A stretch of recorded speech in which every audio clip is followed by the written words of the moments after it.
તો કેટ 2023નું પરિણામ જાહેર થયું છે, જેમાં અમદાવાદના અભિષેક બારૈયાએ 99.98% મેળવીને પ્રથમ ક્રમાંક હાંસલ કર્યો છે। 26 નવેમ્બરે આઈઆઈએમએ પરીક્ષા લીધી હતી। 2,80,000 વિદ્યાર્થીઓએ પરીક્ષા આપી હતી। ગુજરાતના 15,000 વિદ્યાર્થીઓએ પરીક્ષા આપી હતી।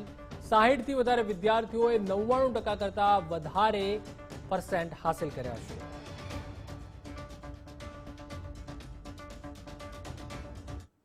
છવ્વીસ નવેમ્બરના રોજ આઈઆઈએમની પરીક્ષા જે છે તે આઈઆઈએમની પ્રવેશ માટેની જે પરીક્ષા જે છે કેટ 2023 તે લેવામાં આવી હતી અને તેનું રિઝલ્ટ જે છે તે ડિક્લેરેશન થઈ ચૂક્યું છે।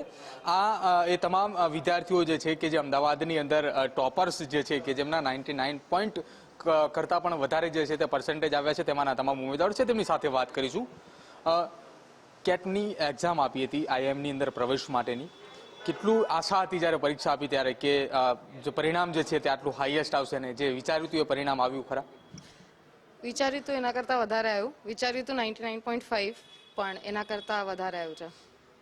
કેટલી મહેનત અને કેટલું પરિશ્રમ કે જેના કારણે આ રિઝલ્ટ સુધી તમે પહોંચ્યા? બહુ જ કલાકોની ભણવાનું છે મહેનત। હવે આગળનો શું ગોલ? આઈઆઈએમ અત્યાર માટે તો આઈઆઈએમ અત્યાર સુધી કેટમાં જ એટલું બધું અમે ફોકસ્ડ હતા કે પછી આગળનું આઈઆઈએમથી આગળ પ્લાનિંગ પછી થશે। તમારે કેટલું પર્સન્ટેજ આવ્યું છે અને કેટલી મહેનત હતી, કેટલા કલાકોનું વાંચન હતું અને કેવી તૈયારી હતી જે આ પરિણામ આવ્યું? મારે 99.21% થયા છે અને મેં આઈએમએસ ઓગસ્ટમાં જોઈન કર્યું હતું।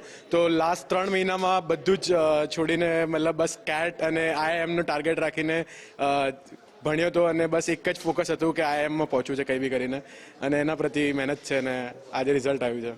બિલકુલ, તમે કેટલા સમયથી મહેનત કરતા હતા કેટની પરીક્ષાની માટે ને 26 નવેમ્બરે જ્યારે પરીક્ષા લેવાની ત્યારથી જ્યાં સુધી અત્યારે રિઝલ્ટ આવ્યું, કેવો એ સમય રહ્યો કે રિઝલ્ટ જે વિચાર્યું હતું એ જ આવ્યું કે શું થયું એમાં? મારો તો એક્સપેક્ટેશન બહુ લો હતા, પણ અમારા જો ફેમિલી હોય, ફ્રેન્ડ્સ હોય, ટીચર્સ હોય, એ બધાના એક્સપેક્ટેશન બહુ હાઈ હતા અને રિઝલ્ટ આવ્યું તો સારું આવ્યું। પહેલે હું સીએ કરતો હતો પણ એમાં નથી રિઝલ્ટ આવ્યો, તો બધા ટીચર મોટિવેટ કર્યું અને પછી કેટ આપી તો એમાં સારા આવ્યા। अब આઈએમ અમદાવાદમાં થઈ જાય તો ડ્રીમ અચીવ હોઈ જાય। બિલકુલ, તો આ તમામ એ ઉમેદવારો હતા, જે પરીક્ષાર્થીઓ હતા કે જેમને આઈઆઈએમની એન્ટ્રન્સ એક્ઝામ છે તે આપી હતી કેટ 2023 જે 26 નવેમ્બરે લેવાઈ હતી અને ત્યારબાદ આજે તેનું રિઝલ્ટ આવ્યું ને રિઝલ્ટની અંદર અમદાવાદની અંદર જો વાત કરવામાં આવે તો લગભગ 30 કરતાં પણ વધારે વિદ્યાર્થીઓ જે છે કે જેમને 99 કરતાં પણ વધારે પર્સન્ટેજ સાથે પાસ થયા છે ને હવે એમનું ગોલ છે કે આઈઆઈએમની અંદર પ્રવેશ કરી અને પોતાનું ભવિષ્ય જે છે તે પોતાની જે કારકિર્દી છે તે ઉજ્જવળ કરવી। કેમેરામેન મનીષ સાથે પ્રદીપ કચ્છા, ગુજરાત ફર્સ્ટ, અમદાવાદ।